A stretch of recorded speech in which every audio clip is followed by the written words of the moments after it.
around the Blackboard page for this class. I know since many of you got to do the perusal, you've sort of poked around probably a little bit. And then we'll dive into, I build up some videos and I have some like definitions, discussion questions on a PowerPoint. And if we don't get through them all, that's fine. It's essentially, again, I'm really going to play off of what you all are taking from the material. So obviously homepage, syllabus is always here. The revised one is up without the take-home exam mention. As I create the lecture PowerPoints, they will exist here both as Google Docs and as PowerPoints. So again, if you want to print them, download them for yourself, whatever you want to do. As I create assignments, they'll be populated here. There's a whole section for the psychology experience credits with a link to Sona. So if you don't have a Sona account yet, you can go ahead and set one up now so you're ready when those studies start coming out. And then there's information about how you turn in stuff for the project poster. And then I'll also be including links and videos for each topic again as I go through, as things strike me. And a lot of these will be linked in the PowerPoint too, but there are some that, you know, just don't quite fit with the flow of the PowerPoint. So let me go ahead and pull this up. Alrighty. Oops, that's not what I want to do. Is it? Oh.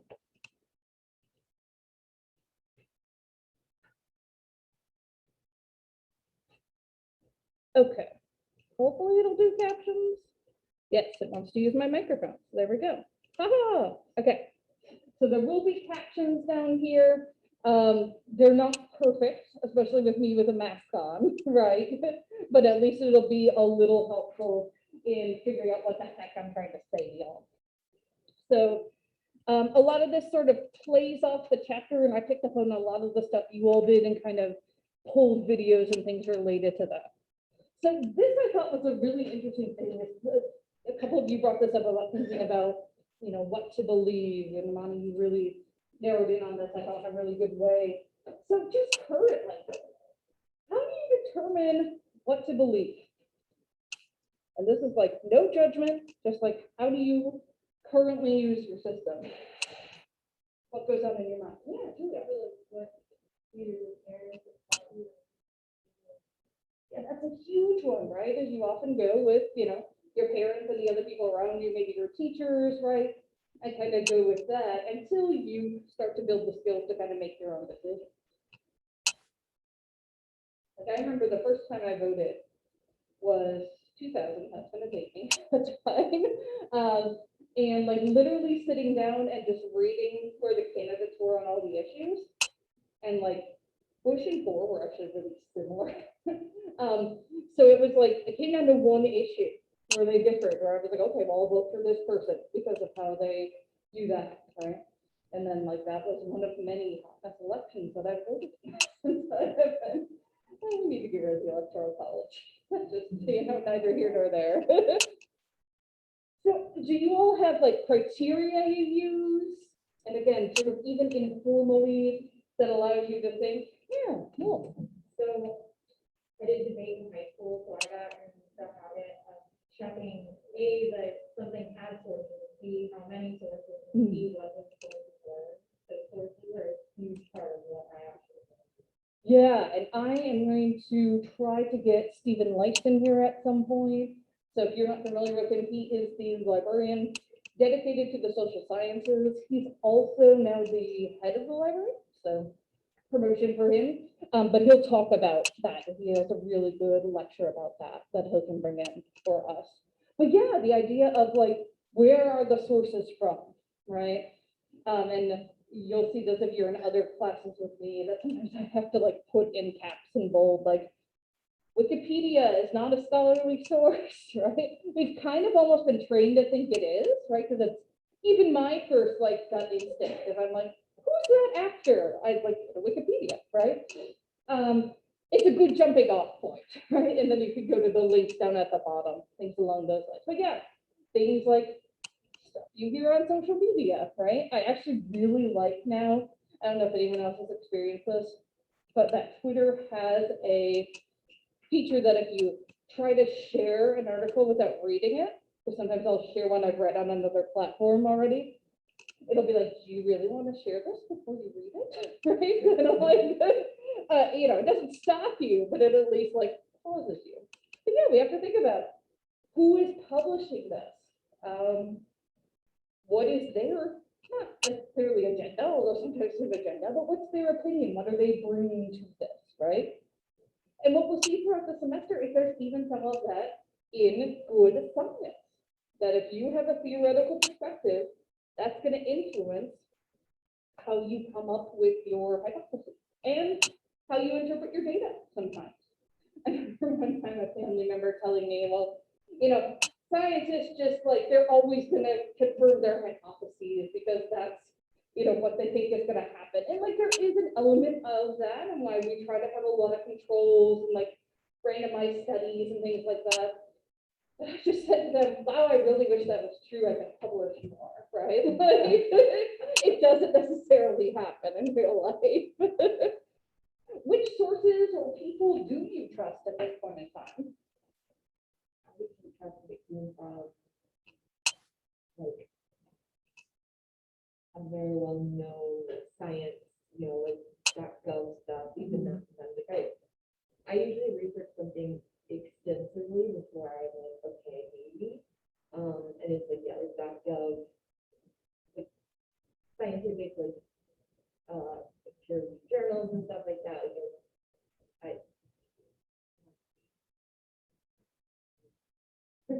Yeah, other folks, other sort of sources, even let's just say like news events. What would be your go-to website or wherever? Yeah. So I think there's something to get from pretty much all sources. The thing that I try to keep in mind is each source has their own bias. So like I personally don't watch, listen to anything with Fox News, but I know my dad does. So anytime we talk about anything, I know that he's coming from that position, from that mindset, that information that he finds. So maybe there's a little bit of truth to something, but a lot of it is there's bias. So I can use that in helping me kind of weigh other sources that I've gotten into. Yeah, and we have to watch the other side too, right? So if you happen to be someone who's liberal, it's really easy to get kind of pulled into. I mean, MSNBC can be biased, it tends to be a little better in terms of looking at data, but there are websites, et cetera, for the liberal side that are just as sensationalist, for example, as Fox News. You really do have to sort of critique it. Yeah, for me, I tend to read the Washington Post. After I moved to Virginia, I was like, I guess that's as close to a like local national paper as we have, I mean, not that far from DC. I also really appreciated that during the Trump administration, they made their slogan really big, which is democracy dies in darkness. I was on my college newspaper. I'm a big advocate for the press being sort of the unofficial fourth branch of government, right? Kind of keeping everybody in check. So I like that. But I also recognize you have to look at even within for a reputable newspaper, who's writing it, what section is it in, right? If it's an opinion, that's someone's opinion. Right? It doesn't mean it's fact.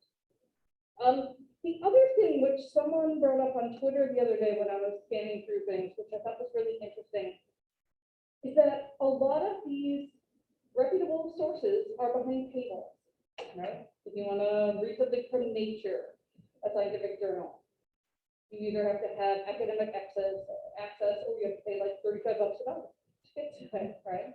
If you want to access the Post or the Times, besides the X number of articles you get every week, right? You have to pay for it. But a lot of these, again, like whatever side of the political spectrum you want to look at, these sort of out there websites or places like Fox News or Facebook groups, right, are freely available, right? And so it can be hard to get the good information. I remember in sophomore year, I did a pretty big pageant, and part of training for that was every day they asked us about what was going on. And like, you just have to be able to be educated on all that. And what I would do, because obviously I couldn't pay for all that stuff, yeah. is I follow a lot of like random Instagram, like not news sites, but like news sites. And then if I found something interesting, I would then I go to like the website, how I want something. Yeah, and then you're using your articles for that. Yeah, and there are sources that will do some of that for you. Like I know, I've never used it, but there is, which my podcast doesn't do ever, there's something called the skim, where they'll kind of like suggest stuff to me. But again, you always have to kind of remember who is suggesting it, right? So I love that you like went on the article after that. Yeah, It's yeah, actually yeah. really good. Is it? Okay. I got it, and it's like, it takes pretty much all the news that's happened in the last 24 hours and condenses it into paragraph about this thing, paragraph about this thing, paragraph about this thing. I feel like keeping it short like that eliminates a lot of bias, but there have been times when you can very clearly tell they're very liberal. Which again, not bad to have a point of view, right? But we always just have to keep that in mind. Yeah, do you think that like the better sources are considered like more credible sources that we have to pay for? I don't think it's always that, but I think that a lot of them are, and it's because of ethics, right? So like, especially with just like the Times and the Post, like they want to pay their employees fairly, and so one of the ways they do that is by having you pay to subscribe digitally, right? Scientific journals are a whole other thing. Maybe I'll try to find an article for this for you all to read when we talk about journal articles later. So fun fact, authors of scientific journal articles do not get paid to write or publish them. So when I publish a journal article, I get the joy of putting a line on my CV, and that's pretty much it. I get my science out there, and that's really what's the most important, right?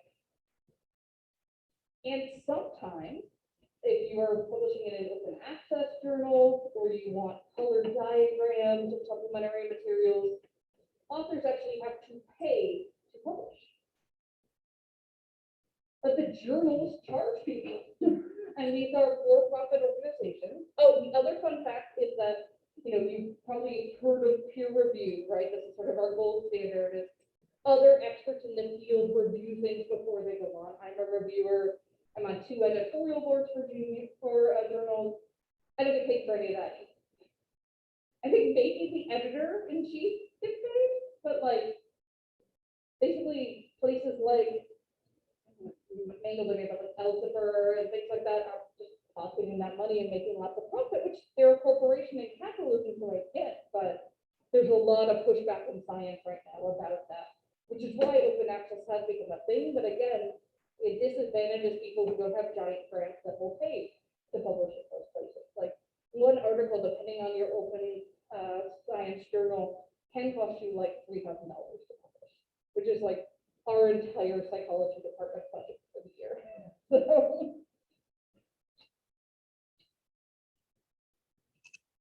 So someone mentioned the 10% of the brain, right? So hopefully, this thing is always a little moody about sound. We'll see how it goes, but hopefully we will be able to watch this. So a couple years ago, there was a movie that came out called Lucy. And it was like, oh, she's using more than 10% of her brain, blah, blah, blah, blah, she's a superhero. And this has a little clip from that, but it actually has a psychologist talking about how that's problematic, so. Hey, all right. Only lose 10% of the brain's capacity. If we can access 100%, 10% of brains within the brain. Have access to 20% of the cerebral capacity, we can feel like we're with the brain. What happens when you reach 100%? No idea.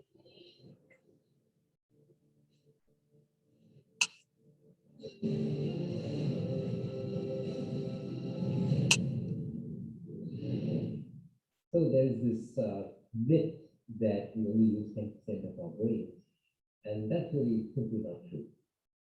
We are probably using all of our brain much of the time, and much of our brain all of the time. Even when you're engaged in a task and some neurons are engaged in that task, the rest of your brain is occupied doing other things, which is why, for example, the solution to a problem can emerge after you haven't been thinking about it for a while, or after night sleep, and that's because your brain is constantly active. If it were true that we only use 10% of the brain, then we could presumably sustain damage to 90% of our brain with a stroke or something, or brain injury or something like that, and not have any effects, and that's really not true. So the question of when the 10% myth originated is an interesting one. The answer is it's murky. According to some accounts, it dates back to William James, a professor of psychology at Harvard, who suggested, based on his work, that humans don't really use their brain to its full capacity. And then somehow this got distorted over time, and some slapped a figure on there and became the 10% myth, as well said. So how would we rank the plausibility of Lucy's implausible powers? Telekinesis, accelerated learning, controlling time, and controlling consciousness, right? First of all, let me say that, they're all pretty plausible. But of the four, I would think that accelerated learning might be the one that is actually closest to reality. What's that? Hey, no, this is a police car. The car. No, this is not possible, baby. This is a police car. In terms of getting somebody's body part to move, telekinesis, I think that would be hard to do without a brain-machine interface that is actually being applied in neurorehabilitation right now. In terms of control of somebody else's consciousness, you could do it, but you need drugs, as we do every day in general anesthesia for surgery. And finally, control of time, I think it's more about physics and relativity than power. The preceding program is copyrighted by Emory University. So I really like that because he gets at a lot of things that probably a lot of us can relate to, right? So for example, my graduate advisor, whenever she had something she was like mulling over for, one of our papers or something like that, she would take her dog for a long walk. And like while she was doing that, the solution would sometimes come to her. Or some people will talk about like in the shower, something will come to them, right? So like some scientists will actually keep like a pad of paper just outside the shower or by at their bedside in case they wake up in the middle of the night with an idea of how to solve a problem. But yeah, virtually as far as we know, no superpowers as much as I love Marvel and DC movies. So, but he said there are ways we can influence people, things like drugs. So in addition to anesthesia, there are drugs that essentially work as truth serums, right? If you give them to someone, they might be more likely to talk about something. Sometimes just alcohol can do that, right? We've had the whole experience that at some point with friends or ourselves, right? So yeah, there is always sort of like some element we could pull from these things, but I'm not that much science.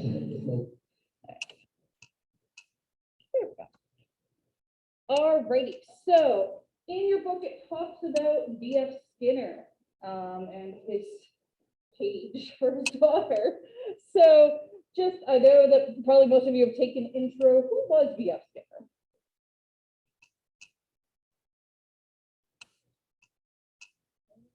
It's okay.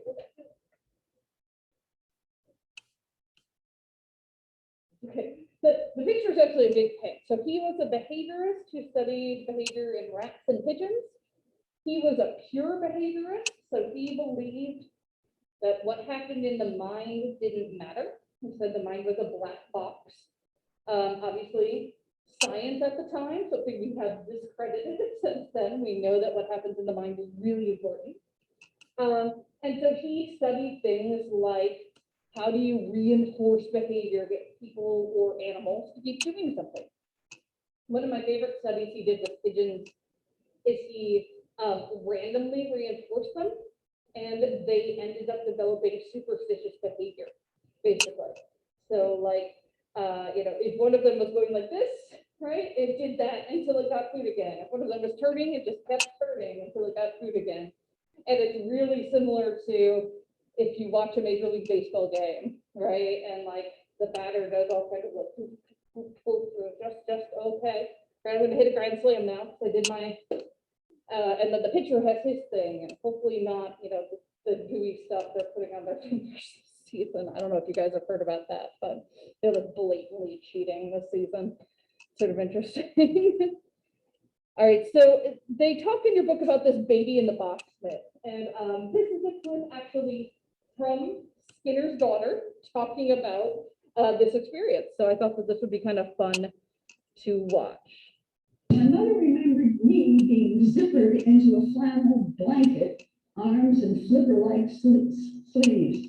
And she also remembered my making rather a mess of the bedding, all the laundry. So she said, Fred, can't you do something? And Fred is the F is Fred Skinner. I could do something. The problem solver here. Go down to the basement and he set to work. He called it the baby tender. So he decided, well, other people might like to know about that. And he sent an article off to the Ladies' Home Journal about this wonderful new bed. If you ever have a book that you send off to a publisher, beware of editors changing titles. They have a habit of doing that and they want to get the most publicity. So the editor called it Baby in a Box. Not only that, but this was the was for traveling. This was not even the right box. And in the description, you probably can't read all that, it doesn't matter, but the essence of it is that the baby never got out of the box. Actually, well, I'll tell you that story a little later. And this is the baby tender and what it looks like. So you can see that my sister doesn't look at all unhappy. My father adjusted the thermostat so that it would be right. So, yeah, right? Again, some grains of truth, but people tend to sensationalize things, right? And this could happen again. Having written for both my high school and college newspapers, the headlines that get put on things, you often don't write as the reporter, right? And sometimes you get it when the paper's actually printed and you're like, oh no. You're like, that's not what I was trying to say at all, right? So that can happen, right? I'll give you another example. One of my favorite psychologists I look up to the most is Judith Beck, who is the daughter of Aaron Beck, who's the founder of cognitive therapy. And she came up with a cognitive behavioral based plan for people who wanted to like make lifestyle changes, manage their weight, things along those lines. And she called it like cognitive behavioral therapy for, I don't even know if it was weight loss or like, you know, lifestyle change or something like that. And the author insisted on calling it the Beck diet solution, right? And so like, after a lot of fighting, she just went with it, right? Because that's gonna sell more, but it's not really what it is, right? So it's sort of a weird thing like that. All right, I have to remember if there's a video, I need to use this. Okay. So some of you talked about this in your intros, but why is it so hard to displace or change our mind about misconceptions? Yeah. I think it's easier just to be ignorant sometimes, like for instance, politics. If you grow up in a country, probably, and then like let's say you go to college and your friends are all like go the opposite of what your parents do. Like it's easy, like when you're there, but like, yeah, that sounds good. But then you go home and you're just like Thanksgiving, right? Sometimes it's just easier to like not talk about it in one place and just go on with the flow. Yeah, I teach the intro to women's and gender studies course, and I inevitably teach it in the fall. And around Thanksgiving, I always have to like prep them for like, okay, stuff's gonna come up. How are you gonna respond at the Thanksgiving dinner table, right? And then because to be wrapping up that too, you know, doing the research and really like looking into the political things, like what each candidate stands for and all that. It's a lot of mean, I do this with some things, like, you don't have to think that much and do that much work. It's easier to say, okay, sure, I'm gonna go with that, because I have to worry about this, and that's just what it is. Yeah, I think that's a big part of it. I think the even bigger part of it is pride. So like we were talking about, like even with the stuff for the vaccines, every time the CDC or whoever else said, actually, we should be doing this instead of what they previously been saying, everyone pretty much attacked them, even though they said these things because new information came away. So these are people that if they make a mistake, it's seen as they're wrong, they're inferior or something like that, and that's why it gets in the way of them, and they change their mind as well. Yeah, I mean, one of my favorite memes I've been seeing going around lately is a picture of Fauci. And it's like, yes, this guy studied, virology for like 50 years just to like mess with you, right? Like, you had your, Well, a lot of the time, if you change your mind, you're losing all of the support you had, and you're labeling yourself as a traitor or someone who is just completely wrong and not worth trusting because you don't know how to source information properly. And it's not as though you're just gonna jump bands to doing the correct route, they don't want you. You're Yeah. making yourself completely isolated. that is a really good point, and we see that both in politics and religion, I think sometimes, right? So like even religions that are evangelical in nature and want to bring more people in, sometimes have a hard time like opening up their doors or minds to them.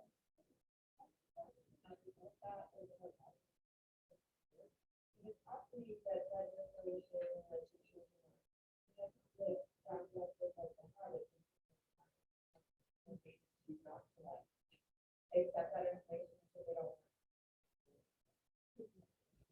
I think at the end of the day, being able to like change your mind is a privilege. Yeah. Because you have to have the time to do the research, to support, and like, whatever possible. It just takes a lot, and some people aren't in a position to change them. Yeah, I mean, as you're talking, that made me think, does anyone know what the number one cause of homelessness among teenagers is right now? Coming out to your hair. So if you come out of LGBTQ plus fear caring, that's the number one reason. It's not the only reason, but the number one reason people end up homeless, right? So we encourage people to come out, we encourage people to challenge thoughts, right? And the other thing too is that, there are just cognitive biases that are in place. And before I even get to the my side bias, which we talked about a little, just once we've learned something, it's really hard to unlearn it.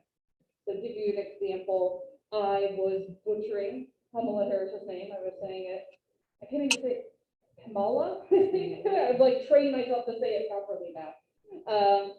And I had to just like repeat it. One of the things that helps is one of my daughter's favorite books is she has a book about Kamala. So every time I'm like, Kamala, get it in my mind, right? But there are people who just don't bother, right? That's SNL sketch. I'm sure this is not true, but like the SNL sketch they did about Biden and Harris. The woman who was playing Harris was like, I know you're never gonna say my name right, Joe. Right? Again, I'm sure that he is conscientious enough that he has changed that, but it's really hard to unlearn that. I don't like it. Yesterday, when they said like, oh, this is the one that we believe is true, or this is the theory that like, we believe is true. But I kept saying like, who decides what makes this thing like the right one or the good one? Like, who has that power to say this is what everyone is going to believe? When you science, there is really or psychology, there is really like interpretation for right and wrong. It's really like right and wrong. Who are these people that are saying this is the theory we're going to follow? Yeah, that's a really good question. And so like in a science like psychology, it's often like who's the most influential, who's publishing the most sometimes, honestly. The people who are getting the grants, things along those lines. The people that just become famous. So, like Freud in his day gave lectures all over the world and, just was very prolific in his publishing. Aaron Beck, who I mentioned a little bit ago, his cognitive therapy is almost identical to a therapy that Albert Ellis came up with called rational motive therapy. Ellis tended to publish more in the the popular press, Beck published journal articles. So the psychological community was reading the journal articles and they glommed on the CBT, and now that's considered sort of like the gold standard for therapy. So it can really depend on that. And then I think overall, it can depend on who's in charge, right? Literally up to the president. So we know that depending on who's in charge, whole policies can change. Whole sorts of websites that are .gov, right, that we tend to trust and disappear. I'm a rotating member of the Title IX board here at Wesleyan. So if there's a trial, I'm one of the members that sits on it. And like, depending on who's in power, our procedures we have to follow could change, right? So I think that's a big piece of it as well. Also your religious leaders, we talk about the family, right, and along those lines can really influence that. And again, especially people who are well-known, famous, we tend to listen to them. Also, not so what person thing, Oh, yeah. so like, Mama, for instance, I really liked her for a long time, I still do, but at first I didn't know why I liked her. I don't know the her spirit just wanted to, and I realized one day it's because she looks like my mom, and she's an AKA, so. Okay. So, like, for the longest time, I only liked her because subconsciously she was married. Yeah, we make those connections, right?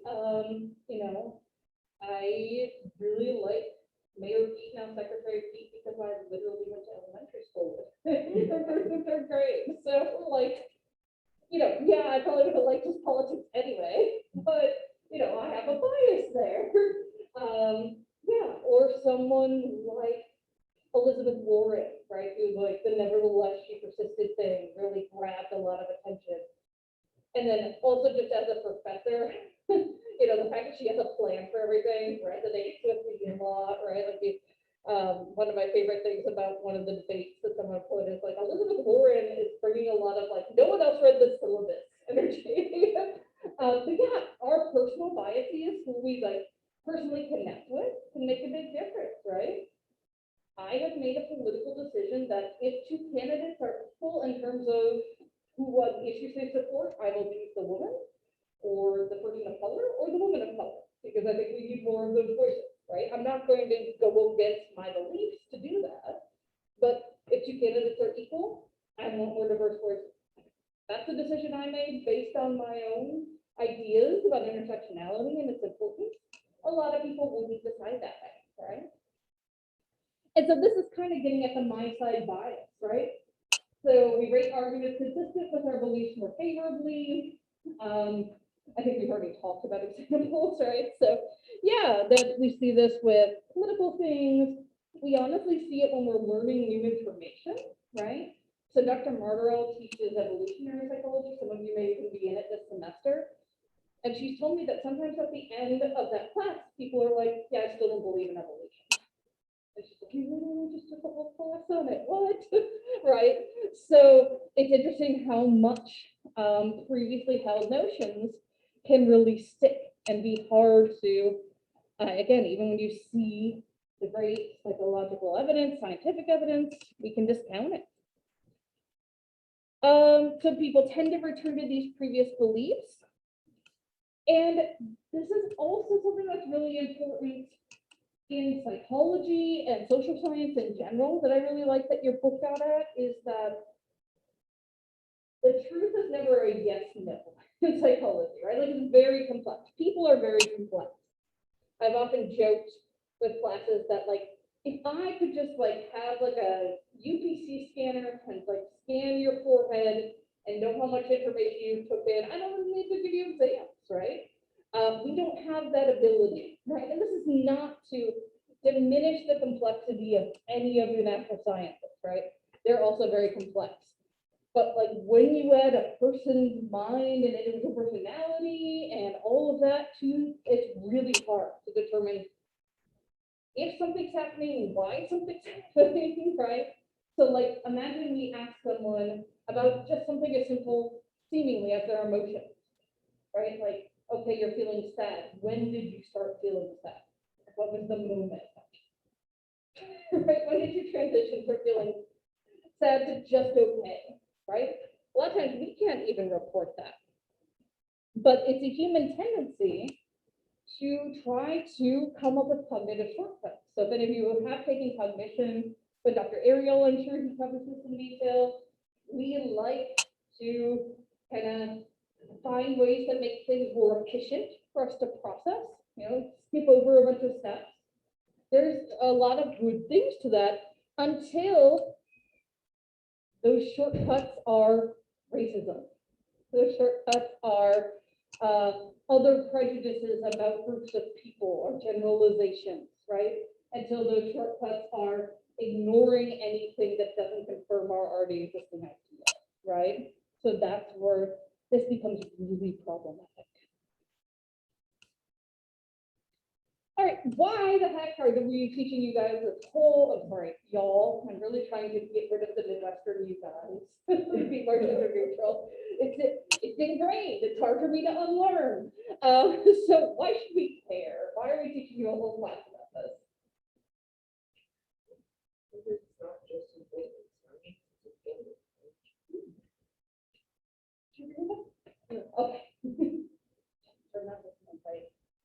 Yeah, this becomes really important, and we see a lot of the applications of this in the past 18 months, right? The hospitals are majority filled with folks who did not get the vaccine right now, right? The reason we have variants is because we haven't built up herd immunity yet, so the virus is able to mutate.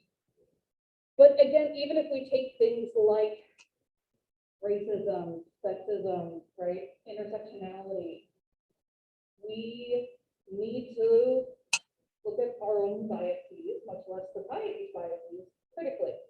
And if we reject things outright, right, no critical race theory, right, no 1619 project, we are denying a part of our history that has huge implications for a large portion of our population that, again, was initially brought here against their will, right? So this is where we really start getting more to the social science of science literacy, right? But it is just as important. And I'm going to end here with this today.